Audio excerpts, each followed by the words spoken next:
안녕하세요. 저는 어린 아들을 키우고 있는 30대 후반 워킹맘입니다. 오늘 저는 시댁 이야기를 꺼낼 건데요. 제 바람은 제가 꺼낸 이 사연을 시모나 시누이나 남편 중 누구 하나라도 보고 듣는 거예요.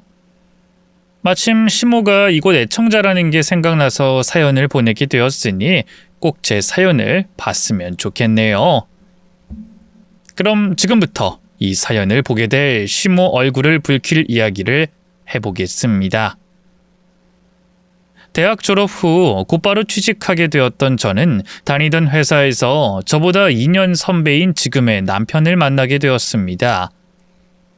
남편이 제 사수는 아니었지만 실무적으로 저보다 경험이 많았던 남편은 회사 생활 내내 제게 많은 도움을 주었어요. 실수도 잦았던 제게 남편의 도움은 참 고마운 일이었죠. 그렇다 보니 저도 고마운 표시를 하느라 밖에서 약속을 잡기도 하고 자꾸 붙어 있다 보니 친해져서 사적으로 만나는 일이 잦아지게 되었고 가벼웠던 호감은 자연스럽게 연애 감정으로 커지게 되었습니다. 그리고 연애 끝에 결국 결혼까지 하게 되었죠. 제가 남편에게 반하게 되었던 결정적인 부분은 책임감 있는 남편의 모습 때문이었어요. 남편은 일찍이 아버지가 돌아가시고 어려운 집안 사정에 자신이 가장이 될 수밖에 없었습니다. 아직 어린 동생과 어머니는 제 남편을 가장으로 의지하며 남편에게 많이 기대는 편이었어요. 그런 환경 속에 살다 보면 가끔은 지치고 힘들어할 법도 한데 남편은 늘 불평 한 번 없이 오빠로서, 아들로서 무거운 가장의 짐을 지는 사람이었죠. 뭐든 열심히 잘 해내는 그런 남편의 모습이 믿음직스러웠던 저는 그런 남편과 결혼을 결심하게 되었어요. 하지만 남편이 너무 믿음직해서 그런지 시어머니와 시누이는 제 생각보다도 남편에게 많이 의지하고 있는 듯 보였습니다. 결혼 전에는 그냥 가족 간에 돈독하고 남편이 집안의 유일한 남자라 어쩔 수 없다고 생각했는데 결혼하려고 보니 시누이와 시어머니가 저와 남편에게 너무 바라는 게 많더라고요.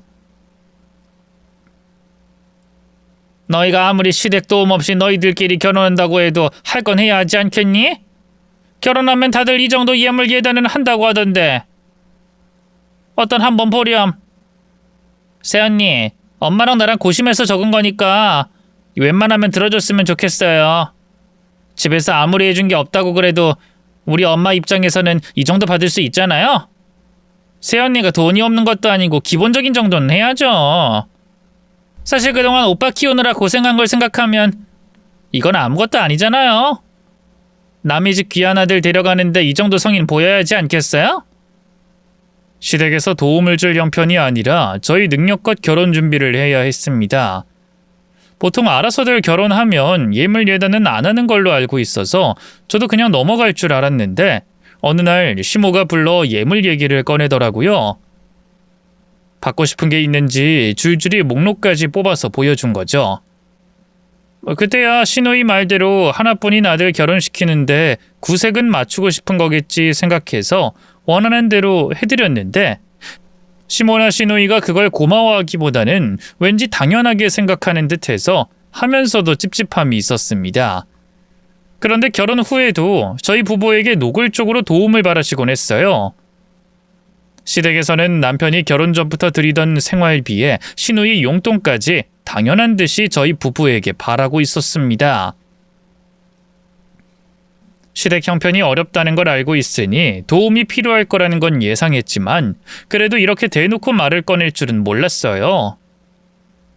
그것 외에도 가끔 집에 뭐가 필요하다든가 가전제품을 바꿔야 한다든가 큰돈 들어갈 일은 늘 저희에게 말씀하셨습니다.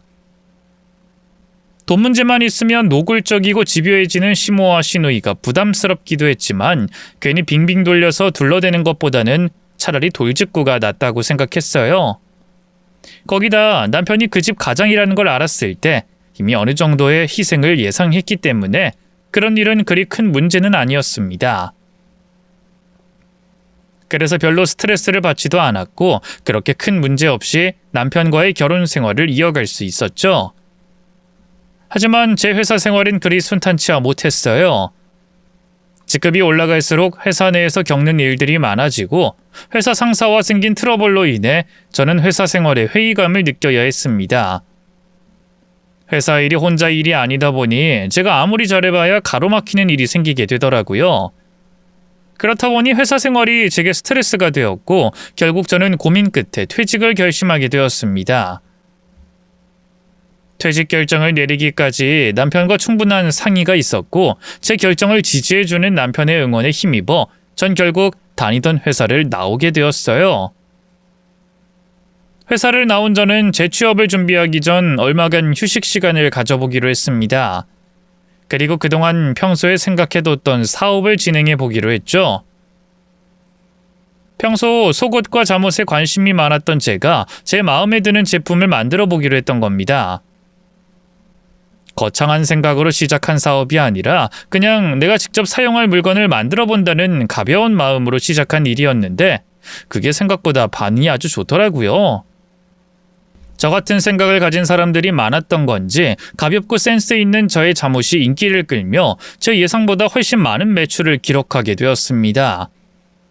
그저 원단값이라도 벌어보자며 시작했던 사업이 예상 외에 대박을 치게 되었던 거죠.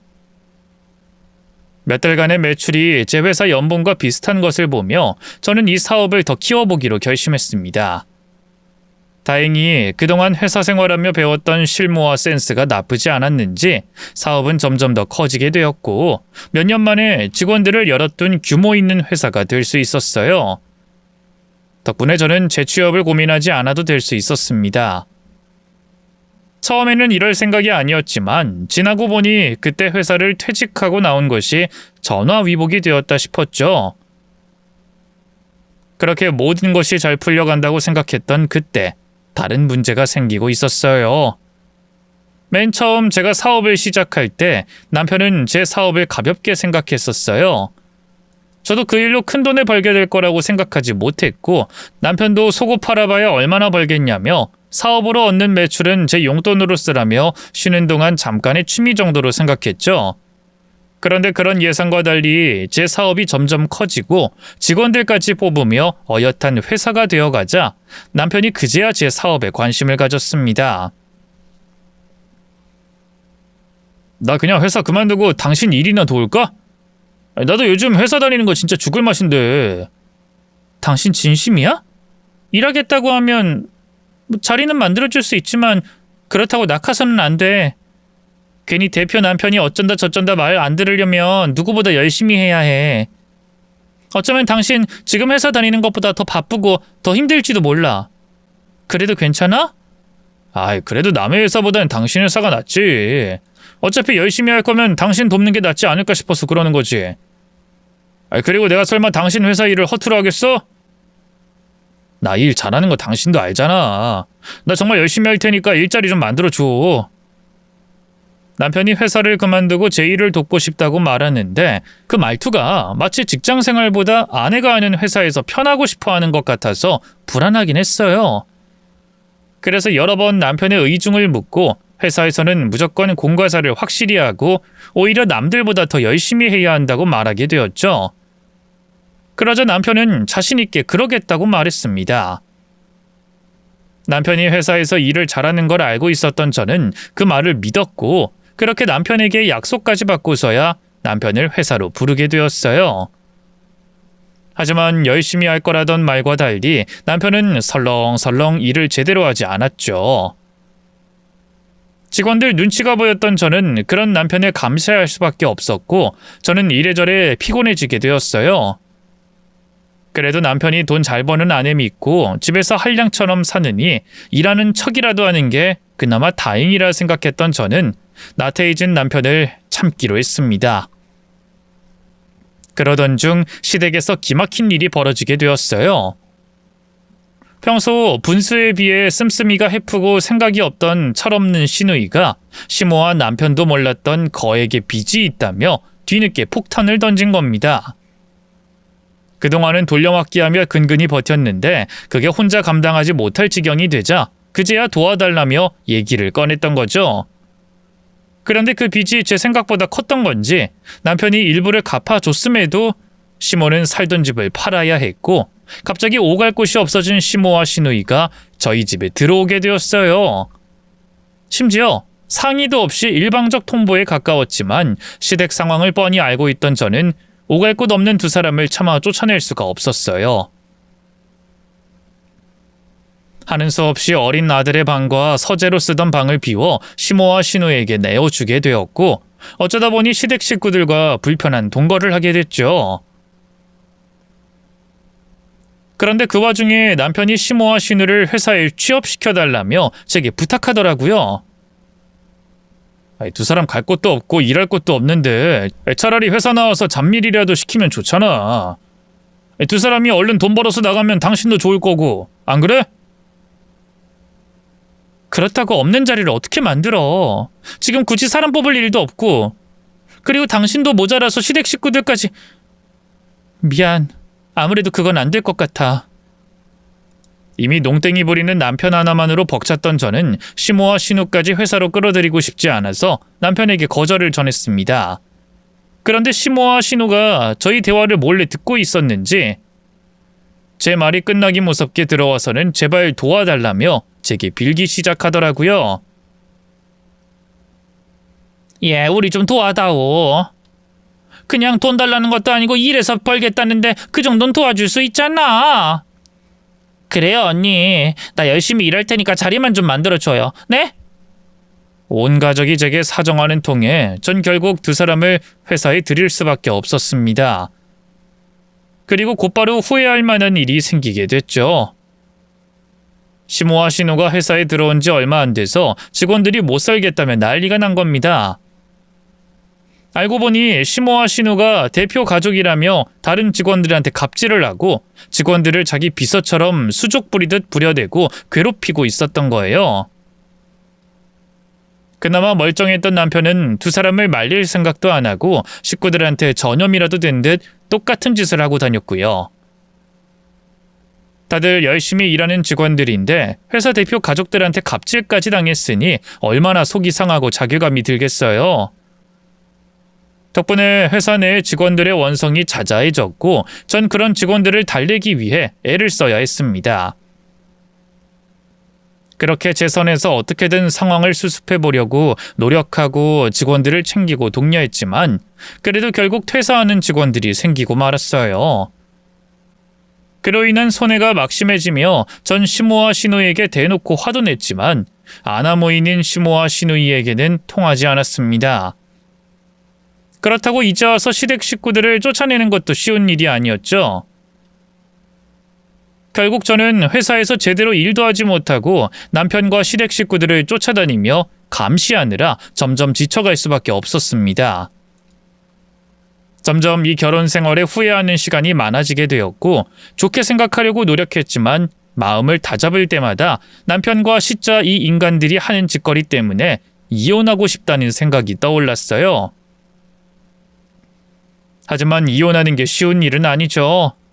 생각해야 할 것들이 너무 많았고 이혼 이후 벌어질 일들에 대한 두려움도 많았습니다. 특히 아직 어린 아들이 받게 될 충격과 제가 행복하게 살고 있는 줄 아는 아빠를 생각하면 이혼 생각이 바로 접어지곤 했어요. 결국 저 말고도 이 세상 사람들 모두 이 정도 일은 덮고 살아간다고 스스로 위안하면서 지내게 되었죠. 그러다 제 인생의 가장 소중한 사람 중 한 명이 제 곁을 떠나는 비극적인 사건이 생겼습니다. 저희 아빠께서 갑작스러운 교통사고로 세상을 떠나신 건데요. 너무 갑작스러운 사고기도 했고 믿을 수도 없는 일이 벌어졌던 터라 저는 아빠의 비보를 듣고 제정신일 수가 없었습니다. 그 당시 기억은 지금도 제게 남아있지 않지만 거의 짐승이나 다름없었을 거예요. 울고 소리 지르고 현실을 부정하는 것 외에 다른 사람들과는 어떤 의사소통도 감정적인 교류도 되지 않았으니까요. 불가능하다는 것도 잊어버린 채 아빠에게 살아 돌아오라고 애원했고 영정사진을 보며 갑작스러운 사고에 또 아직은 저와 함께할 날이 많았던 아빠를 데려간 하늘에 원망을 쏟아냈죠. 아빠의 장례식 기간은 그렇게 지나갔어요. 그리고 장례식을 마친 뒤에도 마찬가지였습니다. 정신을 차리고 제 삶과 아들을 챙겨야 할 때가 되었지만 전 아빠를 잃은 슬픔에 아직 허우적거리고 있었어요. 그런데 그런 정신없던 상황 속에서도 제 귀에 들어오는 말들이 있었습니다. 세상 모든 걸 잃은 것처럼 슬퍼하고 있는 제 곁에서 저희 아빠의 재산을 가지고 자기들끼리 쑥덕거리는 소리였죠. 뭐? 80억? 제가 물려받게 될 돈이 80억이 된다고? 그게 세금 까고 얘기하는 거냐? 아니면 세금 까기 전에 얘기하는 거냐? 아이, 엄마, 오빠 하는 말 못 들었어? 세금 까고 80억이라잖아. 그리고 지금 세금 까고 안 까고가 중요해? 80억이면 세금 까도 그게 돈이 얼만데? 우와, 우리 언니는 진짜 부자였구나.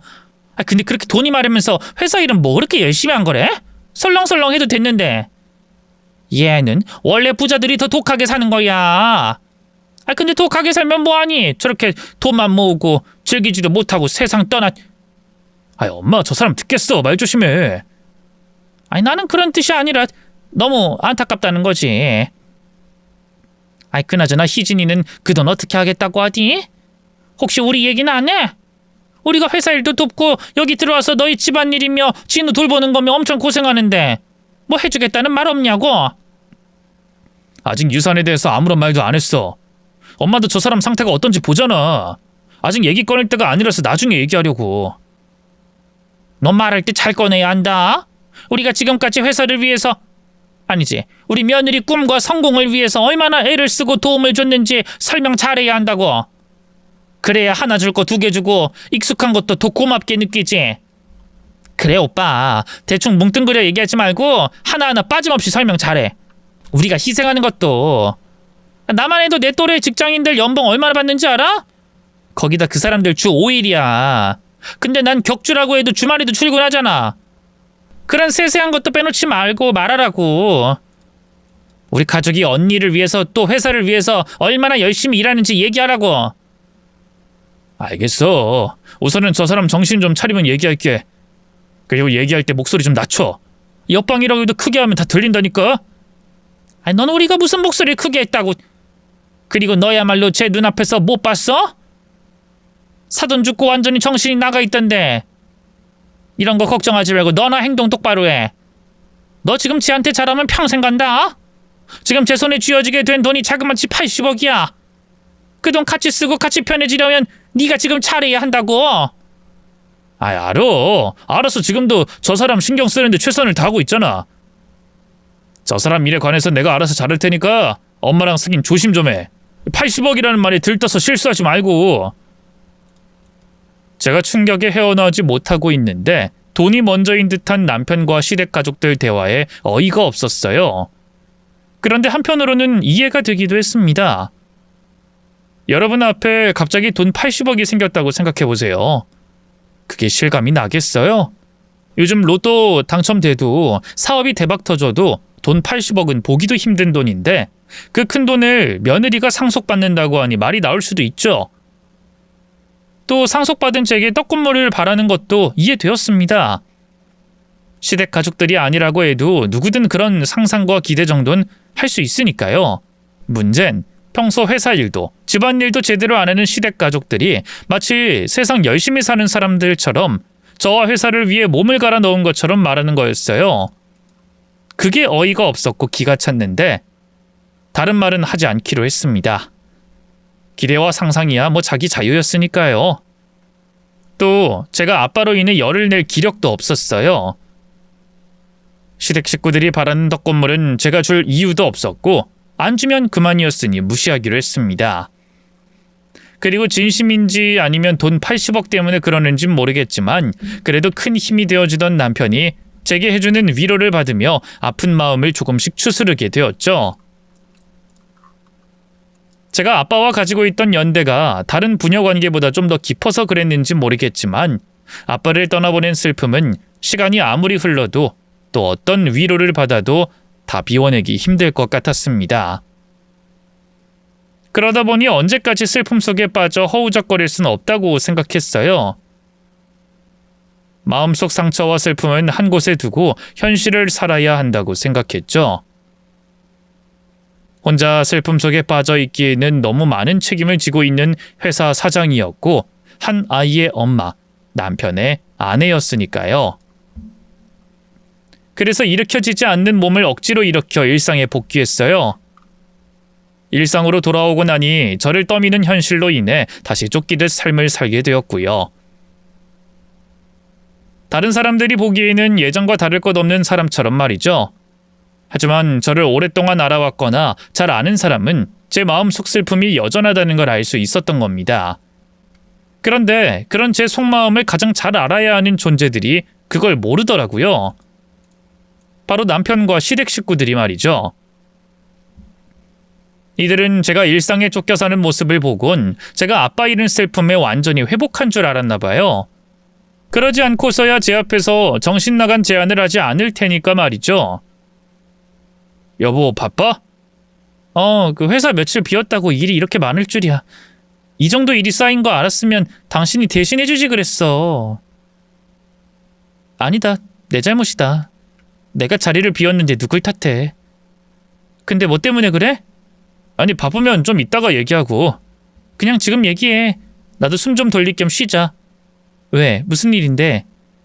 그게 당신 지금 내가 봤을 땐 너무 위태로운 것 같아서 그게 걱정돼서. 걱정? 왜? 아버님 돌아가시고 충격이 컸을 텐데 바로 이렇게 일하는 거 보니까 당신 걱정이 되더라고. 그래서 몸도 마음도 회복할 수 있는 시간을 가지면 좋을 것 같은데. 나도 그렇게 하고 싶지. 근데 지금만 봐도 일이 이렇게 쌓여 있잖아. 쌓인 일 다 하고 회사 일도 여유 생기면 그때 푹 좀 쉬려고. 아니, 당신 그렇게 계속해서 무리하다간 무슨 일이 생길지도 모른다니까? 아버님 돌아가신 일도 엄청 큰 일인데 회사 일도 몇 주째 무리해서 하고 있고. 이러다 당신 어떻게 될까봐 다들 걱정이야. 그러니까 숨 좀 쉬자. 다 있고 푹 쉬는데 집중만 하자. 어? 누군 안 그러고 싶어서 그런가. 안 쉬는 게 아니라 못 쉬는 거니까 같은 이야기 할 거면 그만해. 우리도 힘들어서 그렇지. 당신만 힘든 거 아니야. 힘들어하는 당신을 옆에서 보고 있는 나도, 우리 엄마도, 승희도 힘들어. 그러니 다 같이 쉬자는 거야. 쉬고 에너지 충전해서 앞으로 더 똘똘 뭉쳐서 열심히 살자는 거지. 그래서 뭘 어떻게 쉬면 좋겠는데? 여행이라도 가자는 거야? 내가 스케줄 보니까 억지로 만들면 3주 뒤에? 뭐 그때 시간이 좀 날 것 같기도 한데. 그래? 그럼 3주 뒤에 당신도 쉰다는 거지? 그럼 우리 그때 한 달 정도 푹 쉬고 오자. 뭐? 한 달? 무슨 소리야. 4, 5일은 몰라도 어떻게 한 달을... 그리고 제주도에 쌈방 구해도 한 달이면 돈이 얼만데. 거기 차로 다녀야 해서 기름값도 꽤 나와. 쉬려면 한 달 정도는 푹 쉬어야 몸도 마음도 재충전이 되지. 그리고 제주도 가면 그게 여기서 쉬는 거랑 뭐가 달라? 유럽 정도는 가줘야지. 뭐? 유럽? 당신 지금 장난해? 무슨 유럽을 한 달이나 갔다 와? 유럽에서 한 달 동안 지내면 돈이 얼만 줄 알아? 그리고 유럽 한 달 사는 게 쉬는 거야? 날씨가 좋은 것도 아니고 문화가 비슷한 것도 아닌데 외국 사람들한테 치여서 살 생각하니까 벌써 지치는데. 당신 엄살은? 당신 이제 돈 많잖아. 아버님 재산 상속받은 게 얼만데 한 달 갔다 오는데 얼마나 든다고. 그리고 뇌는 새로운 걸 느끼고 경험하고 그래야 자극이 돼서 더 활성화된대. 그냥 누워서 쉬고 이러는 건 더 피곤하게 만들고. 당신 나 핑계대고 유럽 가고 싶어서 이러는 거잖아. 날 생각하면 한국 가까운 곳이나 멀어도 동남아를 말해야지. 유럽? 비행기 시간만 해도 10시간이 넘는데? 어쩐지 당신이 웬일로 날 위하나 했다. 여보, 그런 거 아니라니까. 동남아는 뻔하고 새로운 것도 없고 가서 음식이라도 잘못 먹으면 오히려 탈나는데 유럽은 그런 거 없잖아. 또 당신도 유럽 여행 길게 가본 적도 없고. 유럽의 작은 소도시를 가잖아? 그럼 자연 경관이 그렇게 좋다고 해. 거기다 공기 질이 달라. 엄청 맑고 좋아서 숨 쉬는 것만으로도 몸이 리프레시 되는 느낌이래. 갔다 온 사람은 100이면 100 재충전되고 정말 좋았다고 하더라고. 그거야 여행을 목적으로 가면 그렇겠지. 난 쉬려고 가는 거잖아. 관광이나 여행이 목적이 아니라고. 나 그렇게 멀리 갈 생각 없으니까 그만하자. 아빠가 돌아가신 뒤로 저를 끔찍하게 챙기고 저를 걱정하던 남편이라 제가 잠시 원래의 남편을 잊고 방심했어요. 저를 위한 여행이라고 말하곤 자기가 바라는 여행을 말하더라고요. 드는 돈을 생각해도, 가서 지쳐있을 생각을 해도, 또 남편의 본심을 생각해도 더 이상 얘기할 가치가 없는 이야기라고 생각했죠. 그래서 남편을 방에서 내보내려고 하는데 남편의 지원군들이 방으로 들어왔습니다. 시댁 식구들이요. 들어와서는 말 같지도 않은 남편 말을 옹호하고 저를 설득하려고 했죠. 아유, 희진아, 너 짜증내는 것 좀 봐라. 원래 네가 이렇게 쉽게 짜증내는 애가 아니잖니. 그런데 요즘 스트레스가 얼마나 많았으면, 또 얼마나 지쳤으면 너 생각해서 여행 가자는 승연이에게 쉽게 짜증을 내겠어. 넌 모르겠지만 밖에서 보는 우리는 네가 얼마나 예민해졌는지 느껴져. 그래서 여행 가자고 말하는 거고. 유럽, 네가 생각하는 것처럼 스트레스 받는 곳 아니다. 오히려 인구 밀집이 낮아서 여유롭다니까? 나도 승연이도 또 승희도 널 위해서 어디가 가장 좋을까 찾아봤는데 유럽이 가장 좋을 것 같아서 고른 거야. 동남아? 거기도 좋지. 좋은데 사람이 많아도 너무 많잖니. 생각을 정리하고 싶어도 자연 속에 조용히 있고 싶어도 못 있는 게 동남아야. 한국은 말할 것도 없고. 요즘엔 연휴 아니더라도 사시사철 사람이 많다고 하잖니. 근데 유럽 찾아보니까 조용한 곳이 너무 많아. 그리고 산, 강, 호수, 바다 등등 우리 몸을 가만히 맡길 곳도 많고. 그러니 너무 부정적으로만 생각하지 마라. 어? 그래요, 언니. 나도 유럽은 멀기만 하고 사람 많을 것 같아서 별로였는데 찾아보니까 아니더라고요. 엄마가 말한 대로 한적하게 쉬기 딱 좋아요. 그리고 언니가 가서 신경 쓰거나 스트레스 받게 할 일 없게 할게요. 여행 코스도 우리가 언니 위해서 계획할 거고 여행에 필요하거나 준비할 것도 우리가 다 준비할 거예요. 언니는 가서 쉬기만 하면 돼요. 거기다 진우에게 얼마나 좋은 경험이 되겠어요.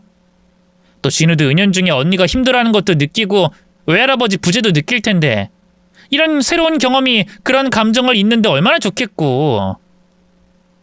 언니, 우리 가요. 같이 가요. 네? 어머님, 아가씨, 억지 좀 부리지 마세요. 누가 쉬려고 유럽을 한 달이나 가요? 그리고 회사는요? 저 며칠 없었다고 회사 할 일이 이렇게 많은데 한 달이요? 한 달 갔다 오면 회사가 없어졌을 수도 있어요. 돈은 또 어떻고요? 유럽 한적한 소도시 좋죠. 근데 거기 다니려면 차 렌트해야지. 이 식구들 다 머무를 큰 숙소 구해야지. 밥 사 먹어야지. 돈 엄청 들어요. 난 쉬는 것도 좋지만 그만큼 돈 쓰면서 쉬는 건 싫어요. 오히려 스트레스 받는다고요. 아이, 언니, 이제 돈 진짜 많잖아요. 원래도 회사 사장이라 많은데 유산까지 물려받았으니 그 돈 나보고 펑펑 쓰라고 물려주셨겠어요? 그리고 저희 아버지 돌아가신 지 얼마나 됐다고 제가 그 돈을 펑펑 쓰면서 여유롭게 지내요? 우리 아버지는 쓰지도 못한 돈, 그 돈을 어떻게 생각 없이 쓰냐고요? 그리고 저희 아빠 유산에 대해서 너무 쉽게 말 꺼내는데 그 돈 아무 곳에나 허투루 쓸 돈 아니에요. 정말 필요할 때 쓸 거고 그 돈이 생겼다고 저희 생활에 변하는 건 없어요. 또 저희 아빠가 열심히 땀 흘려 번 돈입니다. 그 돈에 대해서 왈가왈부하지 마세요. 얘기 다 끝난 것 같으니 이제 돌아가세요. 다들 사람 그만 좀 힘들게 하고 나가시라고요. 네? 온 식구가 출동해 저를 위하는 척하며 유럽 여행을 가자는 걸 보니 아빠가 돌아가시고 얼마 지나지 않아 남편과 시댁 식구들이 대화하던 장면이 떠올랐어요. 그러면서 지금부터 그 떡국물에 대한 요구가 시작이겠구나 싶었습니다. 이럴 때 어설프게 양보하면 안 될 것 같아 단호하게 여행을 안 가겠다고 했고 유산에 대한 기대도 하지 못하게 말했습니다. 그 정도 말했으면 남편이든 시댁 식구든 어느 정도 알아들었을 거라고 생각했어요. 아무리 염치 없는 인간들이라고 해도 이 정도 말했으면 헛된 기대는 접을 거라고 생각했죠. 그런데 제가 남편과 시댁 식구들을 띄엄띄엄 본 거더라고요. 단호하게 안 간다고 말했는데도 불구하고 자기들끼리 여행 계획을 짜고 있었습니다. 네, 엄마, 아무래도 저 사람 안 될 것 같죠? 아, 그럼 우리 여행 못 가는 건가? 아, 또 이래야 해? 말은 저렇게 해도 비행기표 끊고 숙소 잡고 계획 다 세웠다고 하면 가게 될 거야. 그리고 안 간다고 하면 우리야 좋지? 우리 가족끼리 오붓하게 여행 즐기고 말이야. 아이, 그러네. 엄마 말이 맞네. 언니 안 간다고 해도 우리가 손해보는 건 없네. 아니, 우리야 더 좋네. 언니 눈치 안 보고 여행 갈 수 있고, 또 여행하는 동안 회사가 어쩌니 돈이 드니 잔소리 안 듣고.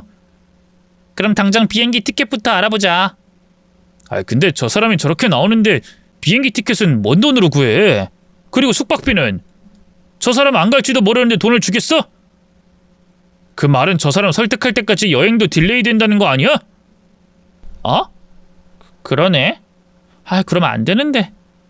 내가 알아보니까 이번 달 다음 달이 가장 여행하기 좋은 날씨래. 다음 달 지나면 엄청 덥다고 하던데.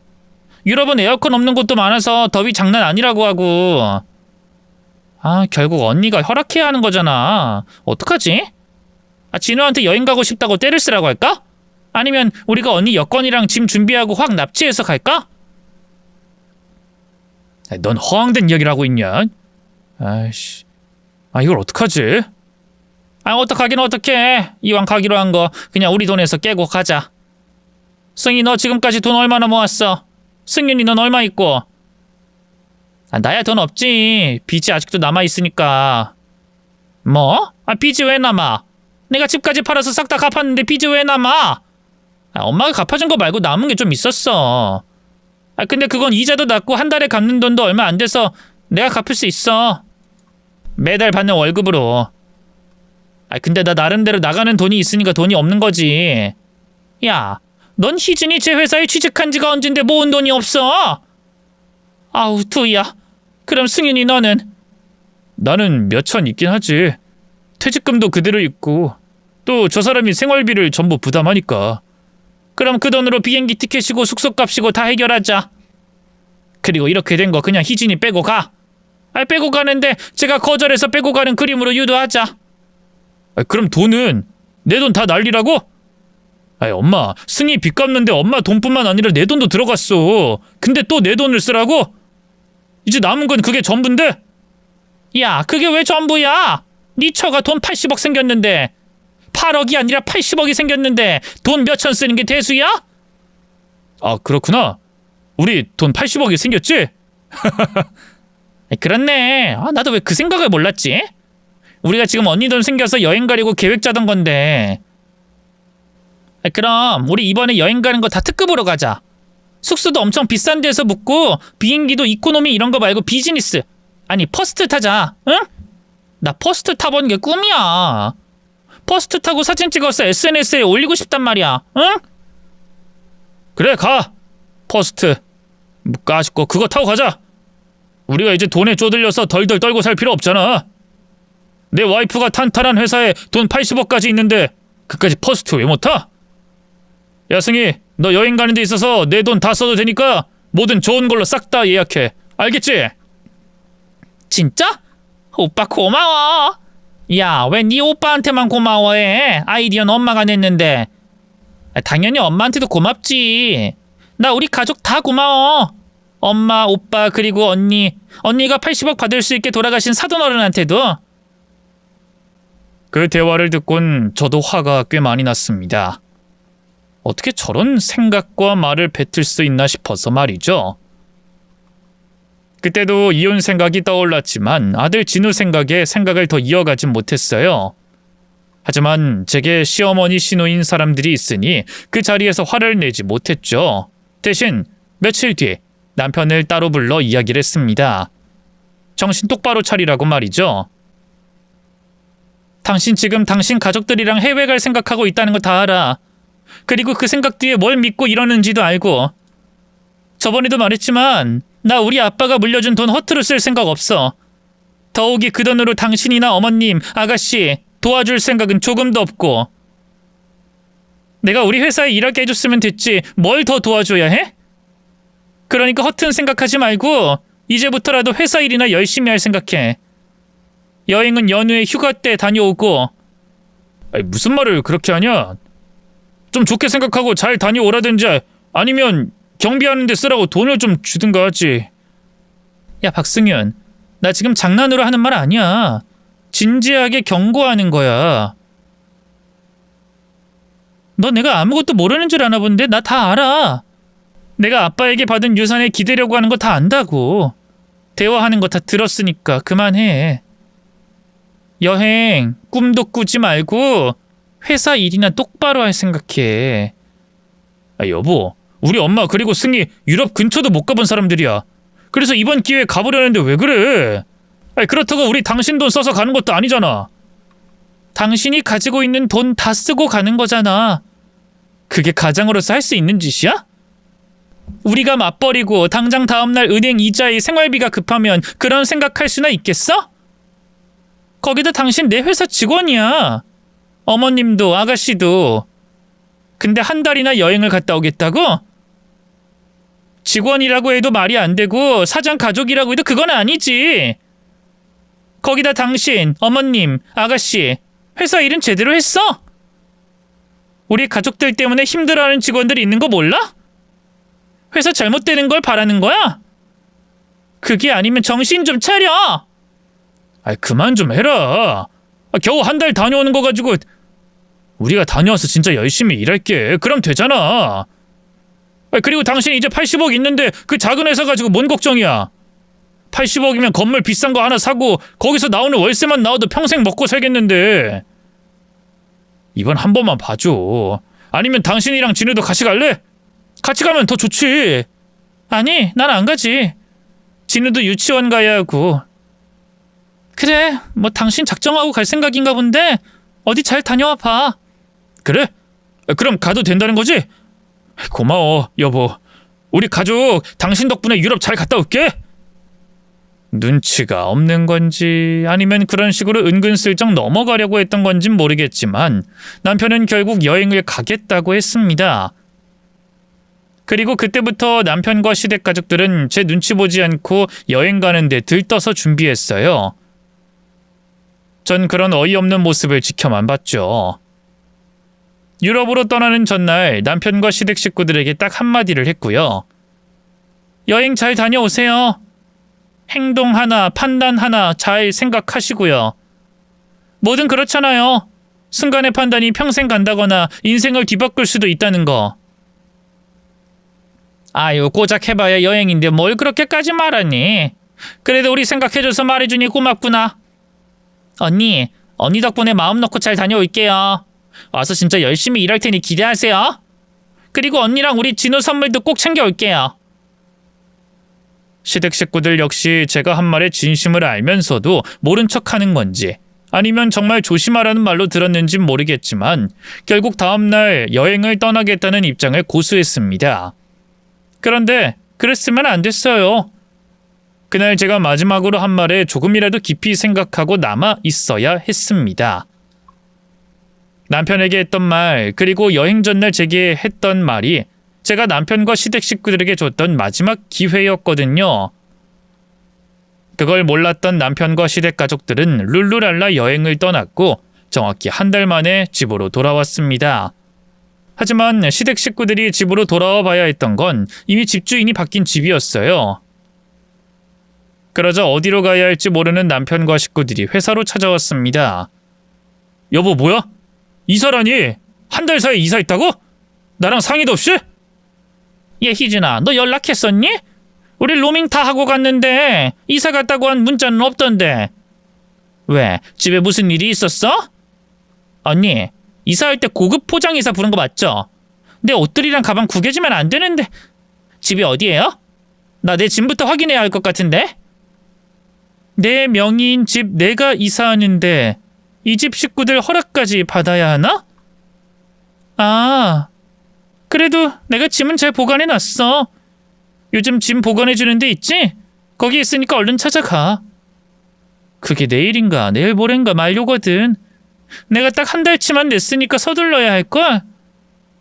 뭐? 집을 구해?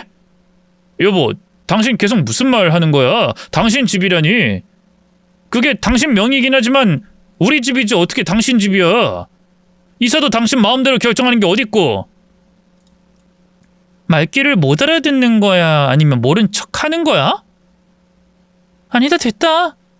이 집 식구들 눈치가 없거나 머리가 멍청하거나 아니면 둘 다니까. 둘러 말하지 않고 바로 말할게. 당신이랑 나 이혼할 거야.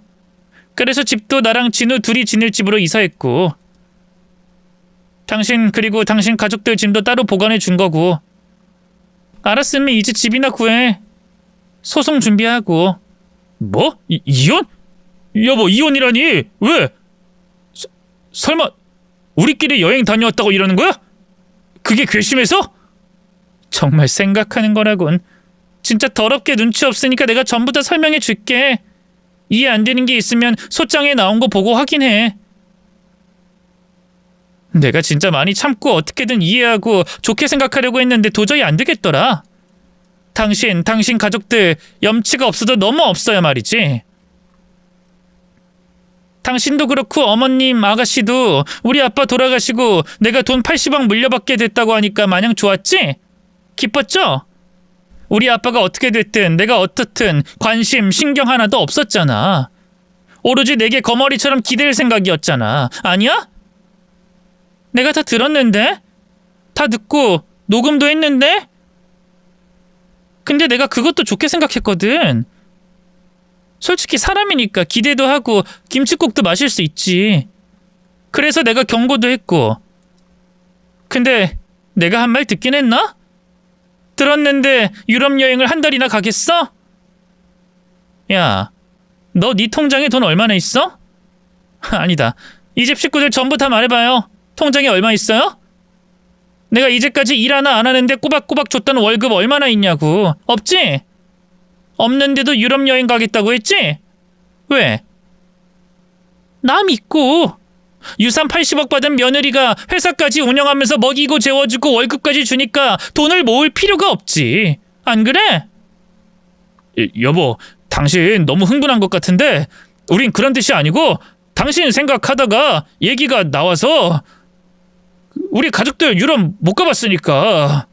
야, 유럽을 가고 말고 그게 중요한 게 아니라 그런 생각을 한 게 문제인 거 아니야? 솔직히 여행 보내줄 수 있는데 너나 네 가족들이나 똑바로 행동했니?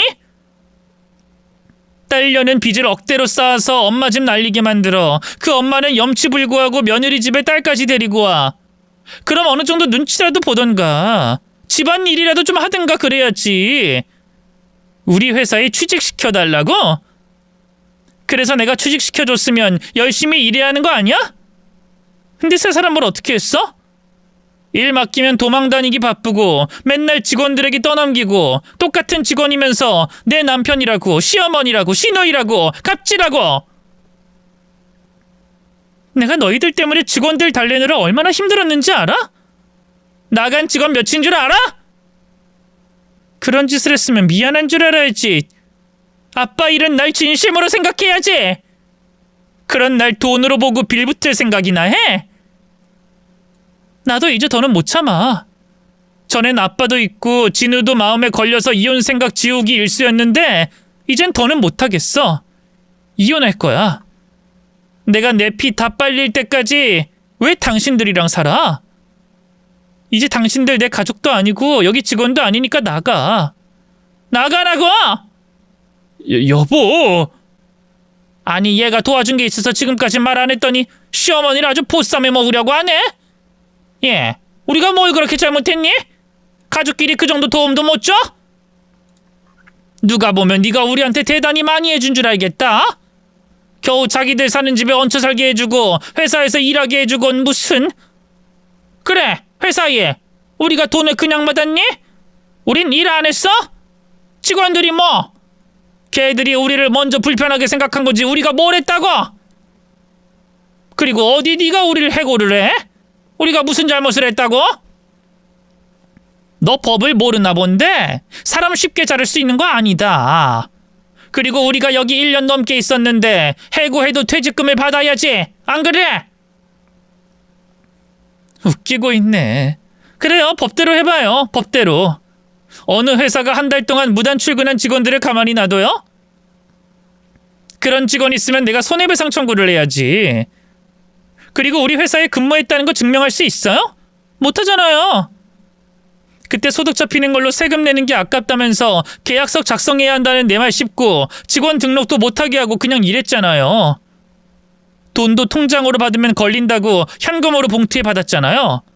근데 어떻게 증명할 건데? 아니 그걸 왜 못해? 그래, 여기 우리를 본 사람이 몇인데 여기 사람들이 다 증인이지. 여기 직원들? 어디 그럼 붙잡고 물어봐요. 당신들 증명해줄 사람이 있나? 여기 사람들 이 집 식구들을 얼마나 벼르고 있는지 알아요? 나만큼이나 이 집 식구들 나락 보내고 싶은 사람들이 여기 사람들이에요. 근데 무슨 증인은? 나 당신들 지금 당장 안 나가면 경찰에 신고할 거니까 당장 나가요. 당장! 시댁 식구들이 유럽 여행을 떠나자마자 제가 했던 건 이혼 준비였습니다.